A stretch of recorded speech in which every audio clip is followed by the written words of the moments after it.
2023 में नारी शक्ति वंदन अधिनियम लोकसभा में राज्यसभा में पारित किया।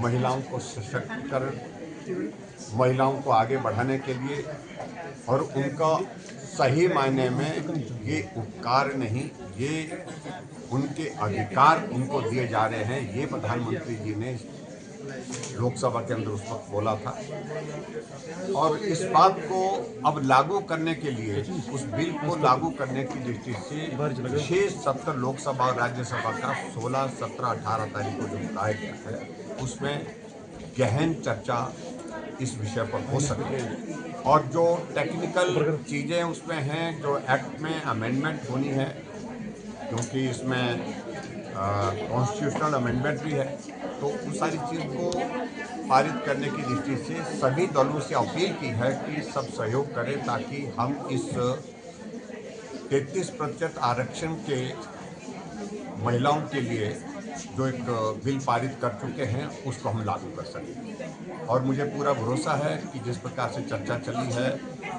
आखिरकार सभी दल मिलकर के इस बिल को, जब 2023 सितंबर में ये बिल लोकसभा और राज्यसभा में पारित हुआ था, उस वक्त जो विपक्षी दल थे उस वक्त कांग्रेस मेजर पार्टी थी और उसके बाद बाकी दल भी, उन्होंने इस वक्त कहा था कि भाई इसको जल्दी लागू करें, बिना देर के किया जाए। अब जब लागू करने की दिशा में जो इस पे रिक्वायर्ड जो अमेंडमेंट है, तो सारी चीज़ों को लेकर के जो टेक्निकल चीज़ें जो करने की, इसलिए विशेष सत्र जो बुलाया गया, उसमें कई प्रकार की जो अड़चनें पैदा कर रहे हैं, कई तरह के टेक्निकल इश्यूज खड़ा करने की कोशिश कर रहे हैं। मैं समझता हूँ कि उनको छोड़ करके इसकी स्पिरिट को जो मेन जो इसकी स्पिरिट है, गांधी जी 2023 में जब ये बिल लोकसभा राज्यसभा में पारित हुआ था, उन्होंने उसको कहा था कि इसको जल्दी लागू करो।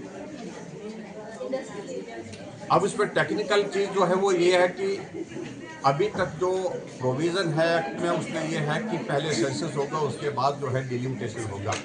उस सारी चीज के लिए ही तो ये 16-17 तारीख का विशेष सत्र लाया है, उसमें अमेंडमेंट करके डिलिमिटेशन 2011 की सेंसस के बेस पर करने का फैसला किया था और उसके बाद सेंसस चलता रहेगा।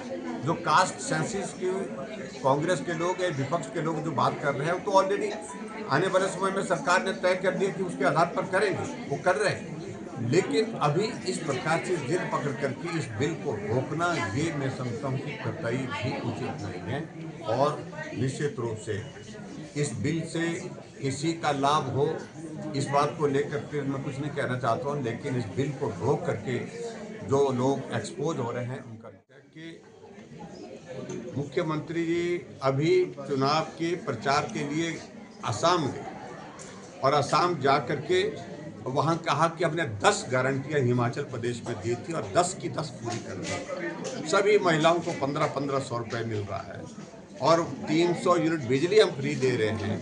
गोबर की गारंटी पूरी हो गई। दूध का जो बताया था रेट जो है वो भी पूरा कर लिया। 5 लाख नौकरियां नौजवानों को देने की बात कही थी, वो भी पूरी हो गई। यानी कि 10 की 10 गारंटी, यानी कि कौन भरोसा करेगा मुख्यमंत्री जी की बातों पर। इसलिए मैं समझता हूँ कि अगर वो वेस्ट बंगाल जा रहे हैं तो ये हमारे लिए अच्छा ही है, वो जाकर के अच्छी खबर मिलेगी वहाँ से। सरकार हिमाचल प्रदेश में कानून व्यवस्था लगातार जो है वो बिल्कुल बिगड़ती जा रही है। सरकार की कोई भी प्राथमिकता कानून व्यवस्था को बनाए रखने के लिए नहीं है। अब इतनी जघन्य घटना वहाँ पर घटित हो गई, लेकिन उसके बावजूद पूरे दिन भर शाम तक सरकार के किसी भी मंत्री, मुख्यमंत्री या उप मुख्यमंत्री, किसी मंत्री का कोई रिएक्शन नहीं। आप कुछ और नहीं कर सकते थे, आप संवेदना तो व्यक्त कर ही सकते थे, लेकिन ना संवेदना व्यक्त की। और जो हिमाचल प्रदेश में मुख्यमंत्री जी नशे को समाप्त करने के लिए बड़े बड़े जो है वो वॉकथॉन कर रहे हैं, मैराथन कर रहे हैं, बड़े बड़े कार्यक्रम कर रहे हैं और इवेंट्स कर रहे हैं जहां नाटियां डाली जा रही हैं। एक नशेड़ी ने एक बेटी की 19 साल की उम्र की बेटी की गर्दन धड़ से अलग कर दी। इससे बड़ा उदाहरण क्या हो सकता है कि आपकी कानून व्यवस्था की स्थिति हिमाचल प्रदेश में क्या है। नशे के अभियान के लिए आप बहुत सारी बातें कह रहे हैं, करोड़ों रुपए खर्च कर रहे हैं, लेकिन नशे के कारण हिमाचल प्रदेश में आज के हालात क्या बन गए हैं, तो इस सारी चीज़ को लेकर के प्रदेश सरकार को जो कार्रवाई करनी चाहिए वो हम कह रहे हैं कि कार्रवाई करें। अभी तक भी स्पष्ट नहीं हो पा रहा है कि कारण क्या रहा उस बेटी को मारने का।